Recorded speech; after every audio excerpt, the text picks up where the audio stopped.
Ladies and gentlemen, this is JoeJinMovieSoAwesome. I'm Joe. I'm Won-Jin. Today we're going to talk about HBO's Last of Us, episode 4 and 5. Spoilers ahead.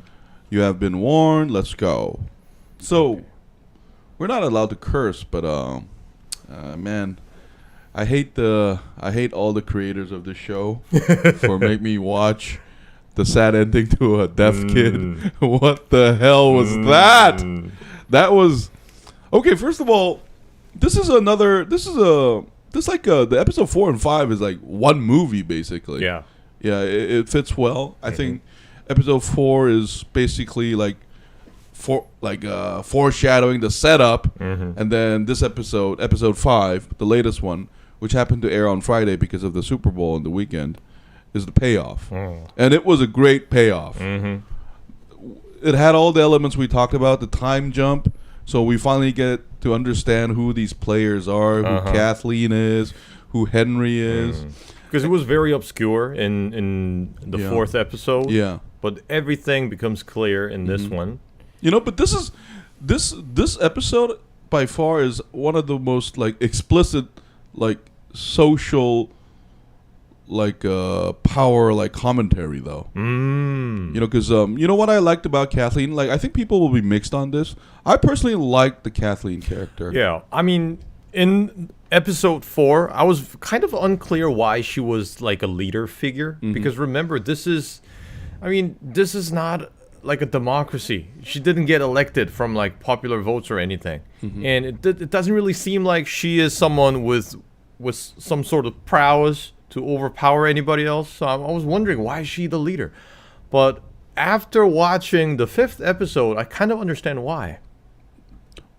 My opinion was, from the very first, like the time I watched her, I liked her because I don't like. I'll say my points first.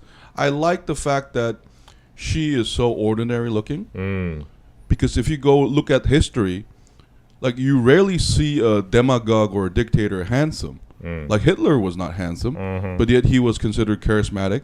Stalin, I mean, Gaddafi is, I think, the exception. When he was young, he was like photogenically handsome. But Idi Amin or anybody, if you look at like rebel leaders, they like, we only look at them after the fact in history. But if you look at them as a person, sometimes they're not really exceptional at all.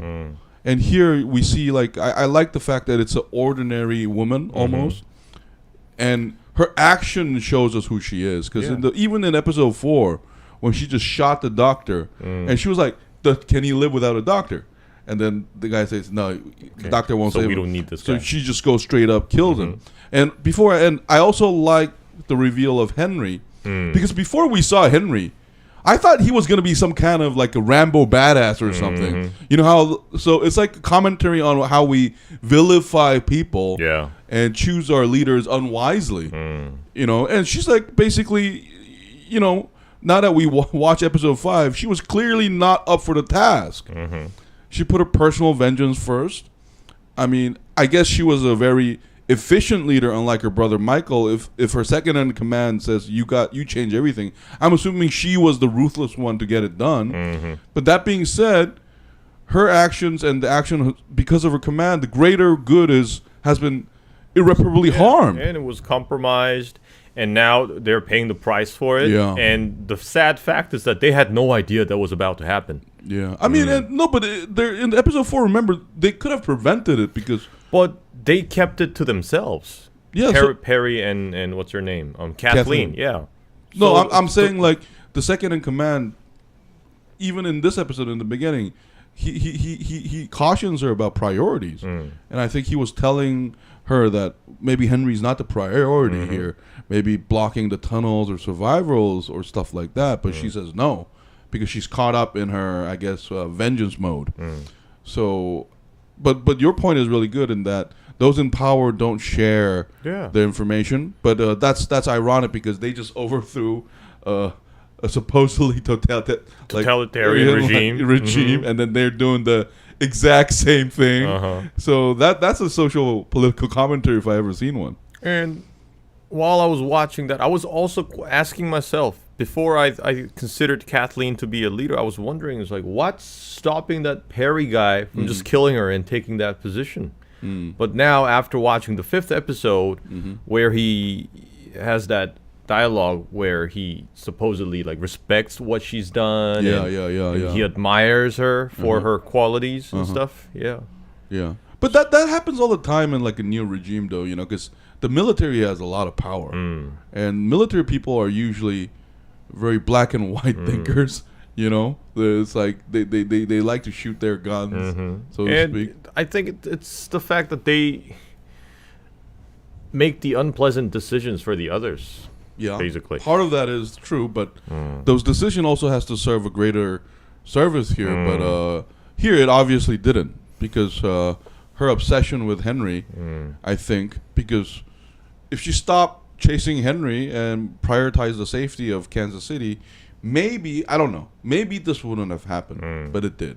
Yeah. And I like that. And like you said, I liked Kathleen.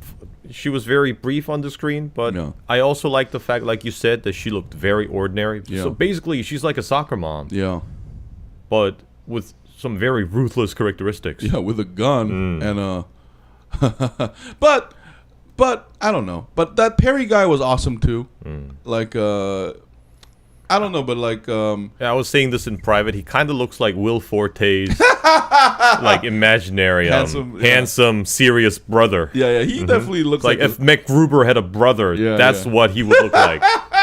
No, he definitely looks serious. I like that casting. You gotta love that beard. Yeah, I mean, he could have been a leader. Like, I don't know, but like I like the fact that they have that little history and they hint at it. I'm not saying Kathleen is my favorite character though. She's almost like a shy sideshow. She's like the surrounding obstacle here. But we definitely get to know Henry and Sam up close. Yeah. I mean, it's another thing. It's another warning about the relationship between Joel and Ellie, isn't it? Yeah. It's like we named we saw Bill and Frank in the last I mean episode 3, was it? Yeah. Episode 3. And now we see a striking contrast to those couples. I mean, this is another pair of people who love each other. And the difference between Bill and Frank one is obviously Bill and Frank is a happy ending. Here, this is arguably a worse ending. Because, you know, this when they got out of Kansas City, and then I saw the 52-minute mark, and I saw that the whole episode was 59 minutes. I was the moment I saw it, I was like, "Fuck this! Fuck! No, it just cannot. I don't. No way. Like, hell, fucking no! What's gonna happen, you fuckers? Are you gonna fucking kill that kid? That's what I thought. Because I was like, "There's no way they leave a 7-minute without something really shocking." I should have made it the full screen because I saw 53 minutes when they start sleeping. I was like, "Oh fuck no!" That's why I always watch this in full screen. Yeah, I never check throughout the show how many minutes I have left. The timer showed me that. I knew that. I honestly thought Henry was bitten or something, not Sam, because I was like, they wouldn't go that far, would they? and then it's the kid, and but you know, I kind of got this hint that maybe this would be a tragic ending the moment Kathleen said at gunpoint that all kids die. Oh, kids all died. I think that's what she said. Oh, yeah. You're right. Oh, but so that was a bad foreshadow. No, but let me tell you about that line. That line was brilliant because she got killed by a kid zombie. So I thought that was already a compass. Again, that's also the irony there. Yeah. That was that was a good one. I was like, kids die, and I was like, this kid clicker shows up. The fuck did you say about kids? Yeah, fucking breakfast. Yeah. No, but I honestly, like, you're right. I mean, I should have seen it coming, but part of me didn't want Sam to get hurt because he's a cool kid. He's a cool kid. Yeah, he's sweet, and he's still so innocent. And despite all the hardships and horrors that he has gone through, he somehow manages to maintain his innocence. Yeah, and he just had to go. And that's thanks to Henry. And again, we see Henry, the character, bond more with a little bit of Joel, or not bond, but at least have a mutual understanding because they're both in a similar situation. So I also like that they immediately get the gist of what they're up to. And that's another warning to Joel. Because Henry is like Bill. You know, he's another protector. But here, unlike Bill, he fails in the worst possible way. I mean, it's kind of Ellie's fault. You know, I'm not blaming her. She doesn't know any better. She's a kid. Because until, like, episode 3 taught us that, episode 4 even, is that she's a kid, actually. You know, remember how they tried to hint and gave us, like, psychopath vibes? No, she was just kids playing cowboy. And then now we get to see the kid part. And she's so naive that she says, my blood can cure you. I was like, go outside the door and tell Henry so that, you know, because, like, then at least, I don't know, like, at least Henry could have done it in a more dignified way if they had time. And I also believe that was very naive and irresponsible because they're lucky that Sam just stayed inside the room and just sat there. Imagine if he had gone out the door and bit Joel or Henry. Things would have been a lot uglier. I mean, Ellie's gonna be okay because she's immune, but the other two. But at the same time, we also kind of get it though. You know, she's this. I think she's getting in 2 episodes already. She had to deal with more than most of us have to deal with our lifetime. She just shot somebody for the first time in the spine, like lost a leg, and she knows Joel killed him, and now here, in a lot of way, she became Joel for like one day because she was protecting Bill. Remember how Henry told Ellie, "Run, okay, get Sam, hold his hand, and run. I'm gonna go out and get killed myself." And I think she took that responsibility seriously because remember, while the chaos is going on, she looks at Joel. They understand Joel's doing the eagle eye protecting, and she's running up. Hey, first of all, is Ellie like a fucking Navy SEAL? like she one shot knives these zombies. She knew exactly where to stab. And she just took that clicker out. I was like, no! And then she's like, I was like, aren't you 14? Like, how are you getting the grip strength and the fucking exact precision? And then she pulls Sam out. I was kind of like, okay, it's cool, so I'm going to forgive you. I remember giving you shit for the sniper shit last one. I was like, yeah, this doesn't make sense. But, okay, fine. We're just going to let it go. Yeah, let's let it go. Like Commando Ellie just goes in there and saves Henry and Sam. So, like, her protection instinct is, like, kicking in, too. And, I mean, that was it had, those, like, tender, beautiful moments. Yeah. And one funny thing I was thinking to myself while Ellie was rubbing her blood into Sam's wound is, why the fuck didn't she do that to Tess? Oh, they didn't have time. Yeah, but that never crossed her mind. Or maybe she just wasn't attached to her enough. No, but come on, man. That wasn't supposed to work anyway. I'm pretty sure, like. I mean, at least she could have tried. I mean, she didn't know. That was kind of mean. Okay. She just let Tess we die. both know that would never work. That's not. I don't think that's how. Like, because we don't even know the nature of her immunity, though. Whether it's a blood thing or it's some kind of like cellular thing. I don't know. I'm not a doctor, but I'm saying like it was just. But it made sense thematically because remember they were watching comic books together, and remember in the beginning, Sam thinks of Super Sam. So. I felt that the episode foreshadowed enough to show the innocent side of these two kids. Because we saw that still too. Believing in superpowers or miracles. Yeah, so her thinking that might work was actually believable to me. I just felt like when I say she should have told him, it's just me looking from a distance as an adult. Because, you know, she already saw a bunch of people get killed.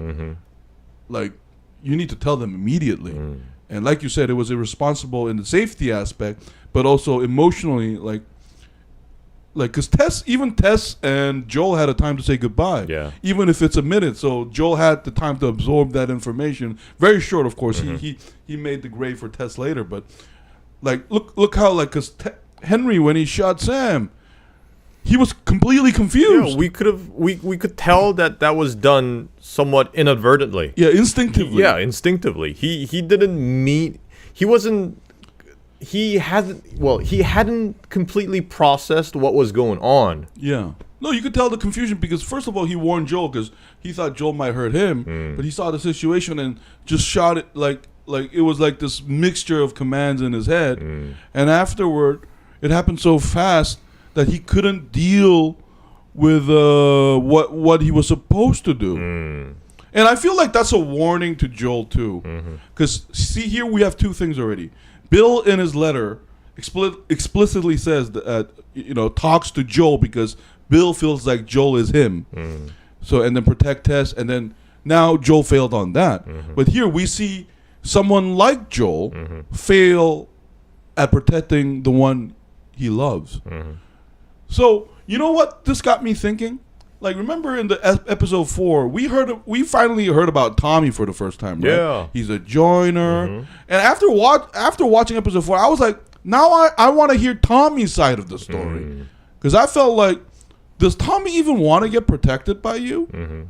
You know what I mean? Because you need to hear both sides, right? After all, he's sounds like he's completely capable of managing himself. I think so too, and I think military. Yeah, I definitely think so, and I feel like Joel has this identity on his head, but I'm not sure if everybody else agrees with that. Because Tommy might have his side of the story.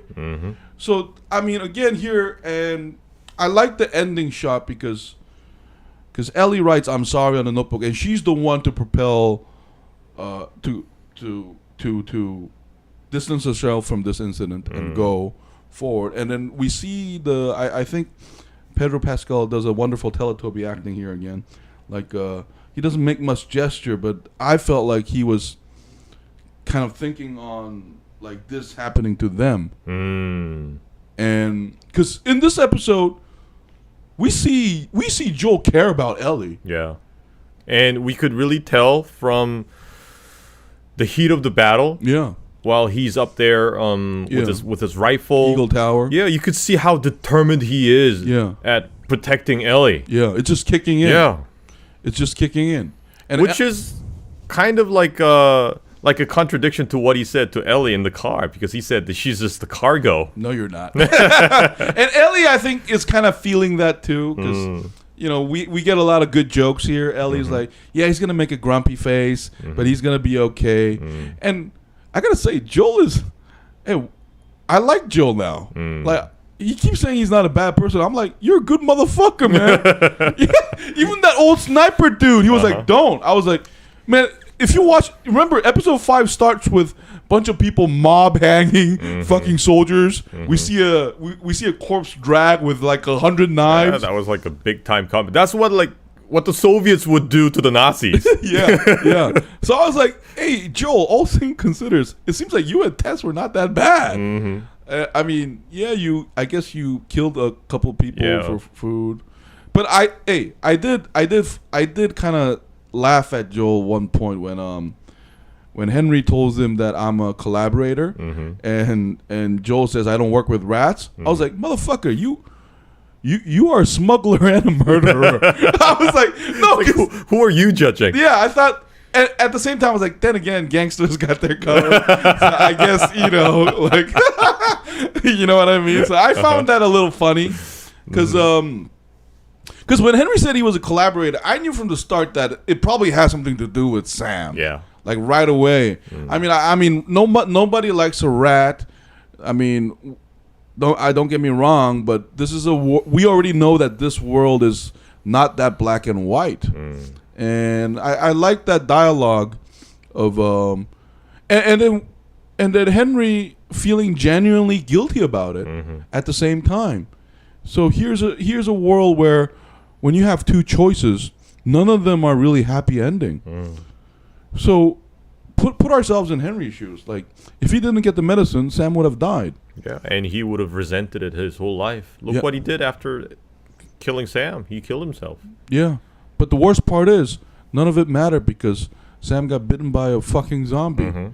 And then he had to kill his brother. Yeah. And again, the tragedy. Yeah. And the irony. Yeah. Yeah. Oh, The action scene on this was fucking amazing. Yeah. I fucking loved it. I was hey, hats off to the like special effects team, because those zombie motherfuckers look real. Like I know there probably some CG in there, but they did a lot to make them look really, really like fucking menacing. Yeah, and I also like the way they all just like jump and run out instead of crawling or slowly walking. Yeah. Oh, and then we finally get a big boy for the first time. Yeah, I was wondering, it's like, what was this guy in his prior life? Yeah, like an NFL player. NFL player, or big boy. Was it like a gorilla from a zoo? Or? No, but like I think we said this after watching. Like his body, I think is covered in that shit. Yeah. So I think he's like the evolution form or something. But I was kind of we're seeing some Dragon Ball shit going on here. No, I was kind of disappointed. I thought it would be like using the tendrils or something. Because I guess like a that's right. Because they have that thing moving in their tongue. Yeah. Maybe they could have that like all over their body or something. I was kind of hoping for more than brute force. Oh, and what would be even more terrifying would be like they have those like tentacle shit all over their skin, and it shoots the spores. Yeah.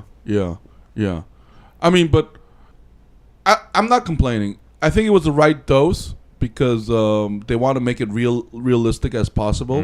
But I was kind of hoping for a scene where they shoot a rocket at it or something, and it survives, or they run the car over, but the car stops. Yes, because him ripping off the head of Will Forte's brother was it was okay. Yeah. But I love the kid zombie though. The kid zombie was a good touch. That reminded me of that scene where Jon Snow fights those White Walkers up north. Yeah. We see those children like running up to the woman who's terrified of them. Yeah. That's a good touch. Yeah. I like the way it moves. Like cuz it's kind of like Rosemary's Baby, not Rosemary's Baby, but what's that? Exorcist shit. Like where they move oddly. And then I think it was a real child actor, by the way, with the maybe it's. Oh no, she would have grown because remember that music video from Sia? Yeah. There's that little girl dancing. Yeah. Supposedly like super flexible. Yeah, kids are really flexible, man. Yeah, that kid did a great job. And then like chimpanzee jumping Kathleen like that. Yeah. Oh, but we'll never see you, Kathleen. We never got to know ye. Like I guess. And so, I mean, since this was covered in just 2 episodes, we just got a brief look at her. But I think it could have been a little more interesting if we had like another episode, expand this to like a 3-episode series in total. I actually disagree. I actually think too much would have been boring because they're leaving just enough mystery.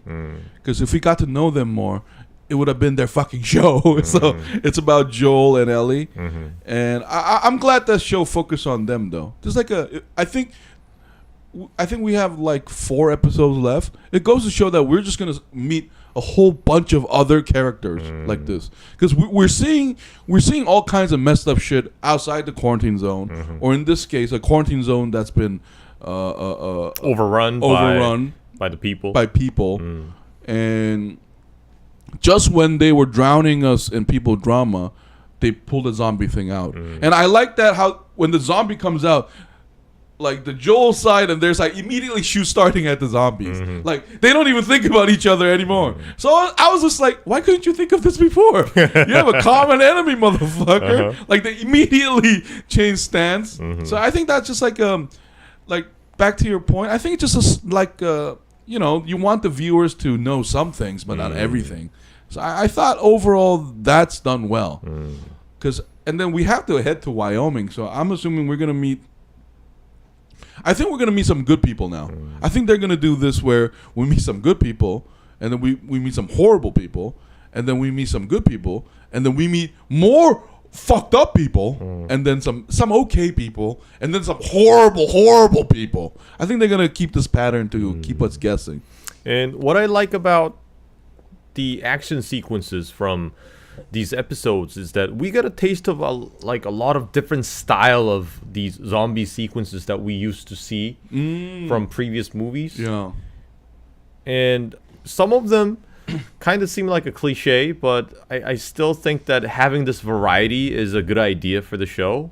I'm thinking maybe they had all this in the game as well, because I could kind of substitute what was going on into a game mission, and I could kind of understand why they did this. You know, like I'm pretty sure in the game there was a mission where Ellie's like trying to rescue them, and you are in the position of Joel, like sniping them out, sniping these clickers out. Yeah. So I like the variety, and I'm pretty sure in the upcoming episodes we will probably see different style of action sequences involving these the zombie things. Yeah. What I really want is a proper zombie takedown, though, because if you imagine, so far it's been on human violence. Like this show would make Hobbs proud. It's like men are the men's biggest enemy. Fucking men are wolves of other men. I'm like, where the fuck are the zombies?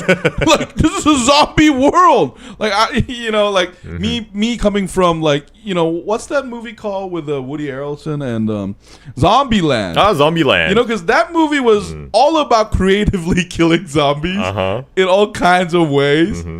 And here, like we barely got any human to zombie violence. And I mean, the gun thing is fine, but we've seen that a lot. So I would like a gauntlet episode. A gauntlet episode, as in Joel and Ellie are both in a difficult situation, like surrounded by zombies.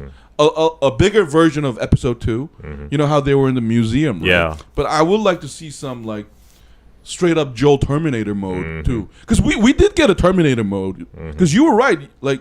You said in episode 3, like, Bill should have gone up and do the sniper thing. Well, I mean, Joel didn't mean to do it, but he immediately became a fucking Eagle Tower, like, knocking out zombies. Yeah, he had a great vantage point. Yeah. And I like how Joel and Ellie has this chemistry. Ellie looks up, Joel's like, fuck yeah. Boom! And then, like, saves her. While Ellie becomes a commando. I'm like she should be the leader of this group. That's like... the kind of stuff we see from Rambo. What was it? The one where Rambo killed all these dudes in Burma. Yeah. I mean, I did say I want to see her use her knife more. I just didn't imagine her like slit-throating zombies like in a fucking. Oh, and we also have to mention episode 4 because we now finally see Ellie making a use of that gun. Yeah. And I also like that little scene where Ellie was looking at herself in the mirror with the gun. I kind of got this Taxi Driver vibe. It's like, you talking to me? Like the gun thing. Yeah, because you were right, because when that scene started, I was like, oh, she's gonna shoot somebody. The moment she did that. But that was, see, those things complement the Ellie here today, because I think Ellie is a more hopeful person than Joel, because she's playing the cowboy and alien thing, and then she immediately uses it. But remember, there's this tender moment afterwards where Joel's like, "It's not your fault," and she's like, "You're fucking bad at this," and Joel says, "You're a child. You shouldn't have to worry about it." And episode 4 ends with them doing the joke. And I think this is one of those rare moments where we see Joel laugh. Yeah. With that lame puns. Yeah, diarrhea is hereditary. I mean, hereditary, blah, blah, blah. And then he's like, what? It's all up in your genes or something. Yeah, that was actually a good one, though. the earlier ones were stupid, but that one actually was funny. That one was funny. And then we see them becoming this father and daughter team. So episode 4 was the build-up. Because... their bond is tested here. Because think about it, like, if I'm Joel and I'm an asshole, I'm in a fucking Eagle Tower, I see them, I'm like, I'm getting the fuck out of here. It's like, goodbye, everybody. Goodbye, everybody. Good luck. But no, he has to do the shooting, come down and save her. And then they do the communication where I think Joel and Ellie knew that Ellie should get in that car. And then that was, see, if they didn't have episode 4, that wouldn't make sense to us. But they're in sync enough to just know what they're thinking by just being with each other. Yeah. And episode 4, you remember I like that scene where Ellie becomes a kid and says, "Those people you talked about, they won't find us here, right?" And then Joel's immediately like stands guard. Well, first he was like trying to fall asleep with her, but then after a few minutes he gets up.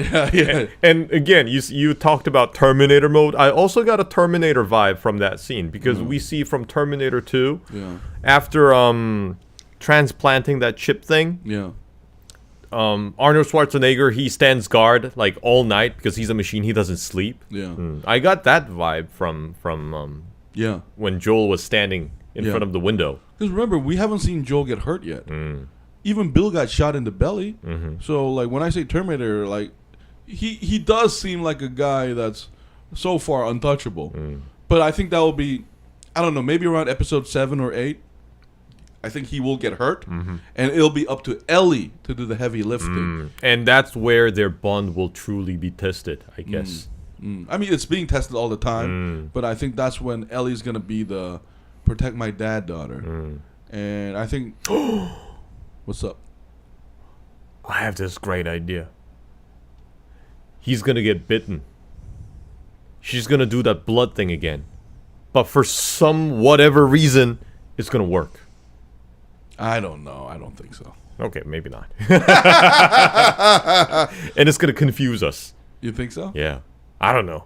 You know, people who played the game would already know, but I have no idea. Yo, man, they just showed us that the blood streak don't make sense. So maybe it's to, you know, confuse us. And it's going to be like a desperate attempt. It's going to show how desperately Ellie tries to save Joel. No. And for I some disagree because reason... I feel like this show, they're not going to pull the same trick twice. You know, it would have been good if it was from before. It's not going to be the same trick because this time it's going to work. Okay. Everybody remember this moment. You know, because I remember when I was young, I saw this French movie about like the Black Plague. Yeah. I think was it the Black Plague or cholera or something? Yeah. It was a movie with Juliette Binoche. I forgot the name. Yeah. But anyway, so we see this like young doctor. Every time like there's a patient with the symptom, he like rubs their body to make sure that they stay warm. But they all eventually end up dying. But then the main female character, she gets sick. And because she's special to him, he spends like extra hours, like extra effort. He basically like rubs her all night. He manages to save her. So maybe it's the same Was thing. there a blood transfusion? No. Okay. But maybe. I don't know. No, that was... Hey, Won-Jin, don't worry. When it comes to that episode, we're going to talk about this. I'm going to remember this. I'm going to remember this moment. How you cited a whole movie to back up your theory, which you didn't have to bet your life on, but it sounded like that. Okay, sure, that could happen then. Okay. I don't think so, though. I think... maybe. But what you're trying to say is I think we are going to get like heartfelt moments between them, because so far it's been a little bit indirect. Yeah. Because we keep getting avatars of Joel and Ellie through Bill and Frank, and here we had Sam and Henry. But I think there will be a direct conflict. Yeah. Or, you know, another good thing is you know, you were the one who brought up this up. You said Tommy and Joel might not be in good terms, right? So they might get into a fight, right? And I think that's... And I thought the scar that about Joel the shot had might have been from Tommy. So maybe Ellie will have to choose between Tommy and Joel. Or something along that line, because remember, Ellie and Joel still don't know completely about each other's history. And I think this show is a little bit about history, because I think there is a 20-year jump for a reason. You make that 20-year jump so that you have to make us wonder what they've been up to. Yeah. And remember, Joel already kind of admitted that he may have killed innocent people. Remember in episode 4? Yeah, he doesn't answer her clearly. Yeah. And we could tell that he probably may killed... have done it. He Like- probably killed innocent And people. remember in episode 3, when it was 10 years ago when Tess and Joel met them, Joel says directly to Bill, we're decent people. But remember when Tess meets Ellie again 10 years later, she says we're not good people. And she sort of she told Joel all the shit we did, like she was guilty about something. Yeah. So I mean, Joel has been a Terminator, and I said jokingly that he seems like the best guy so far we met, but that's also a question mark. We don't know, because he might have done some. I mean, let's be honest. I'm betting he killed a lot of people. Remember, he can't hear in his right ear because he shot so many times. Well, also his background in the military. Okay, that's true. So I think that, and remember, Ellie also has a secret. I think. remember how Ellie says, "This is not my first time." Uh-huh. I was like, "What the fuck then?"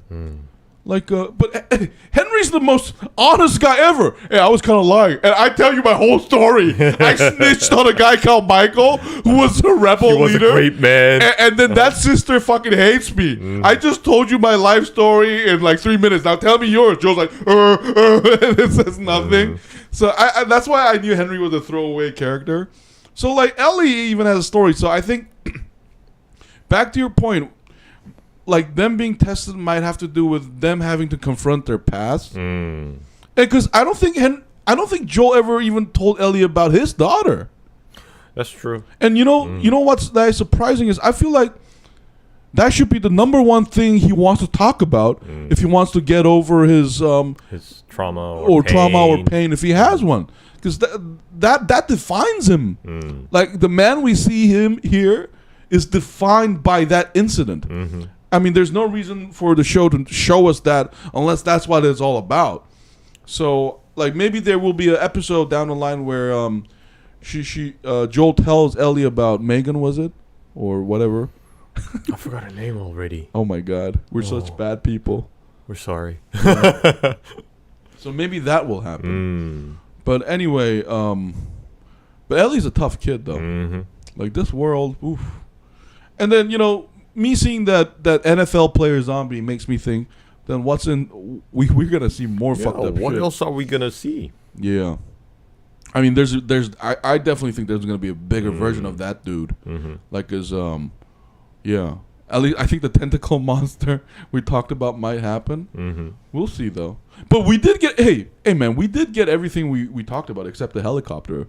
Oh. We saw almost like tank. Like, the big-ass truck. Yeah. And I kind of thought they would have flamethrowers or something. Yeah, but overall, it's a good episode. Let's give it a number grade here. Episode 4 and 5 each. 4 and 5 together, I think I would give it 8. like an 8.5. Yeah, 8.5 would be good. Yeah. 8 would be harsh. 9 would be too generous. I think 8.5 is the right number.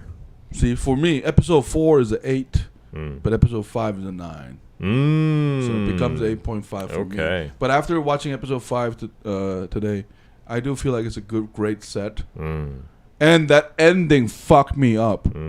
Honestly, that ending kind of teared me up a little. It was like poor kid. In a because Bill and Frank was kind of a happy tear. This one was a fuck you tear. Yeah, and kind of both episodes reminded me how lucky those two were. I mean, they were having strawberries. Yeah, I mean, we did talk about it was a warning that we're going to see some indignities. I didn't know they were going to fuck with our emotions like that, though. Because this show is very great at inflicting us with emotional pain. It's like Logan Roy does it to their children, but this show is doing it to the audiences. Like, do you like this kid? He's deaf, and he loves cartoons. He got shot by his brother after he turned to a zombie. If you think about it, he could have died without turning to a zombie. If Henry was like, "Close your eyes, I love you," boom. He didn't need to go through that. And before we end, one of the best lines in this was when Ellie and Sam write those cards. Yeah. One of them says, "I think I'm afraid to be alone." Ellie says that. I think that's kind of a theme going on here. Because remember, Bill was lonely. And remember, the show's name is The Last of Us. Yeah, yeah. And Joel was because Joel was with Tess, but before he met Ellie, I felt like he was an incomplete person. And Bill became complete thanks to Frank. And here we see a man, Henry, break down because he lost someone. Because he is alone. So once he's alone, he kills himself. He'd rather die. Yeah, there's no purpose, and I think that's a great theme of the series, like loneliness, being alone in a world. I mean, I almost feel like because we're up to episode 5, I feel like the zombies are like props. Like I've never seen a zombie movie without so few zombies. And I think it's because it's possible because this is a series. Yeah. It's like a TV show. Yeah. If it's a movie, people came for the zombie movie, you got to show the zombies. Right, you're right. You're absolutely right. Anyway, another heartfelt, solid episode that, tugs at our heartstrings. That was our take on episode 4 and 5. If you watch episode 4 and 5, please leave a comment and share your thoughts. Please press a like. And if you have any shows or movies you want us to review, please tell us, and we will do so obediently at your very whim and your will. Thank you so much. This has been JoeJinMovieSoAwesome. I was Joe. I was Won-Jin. We'll see you next Saturday. Now I wonder how long it's going to take to go to Wyoming. Oh, yeah. I'm pretty sure it's going to take the whole season. All right. Bye, everybody. Oh, shit. We should have talked about that. That's a good point, actually. Is Kansas even close to Wyoming? Nope.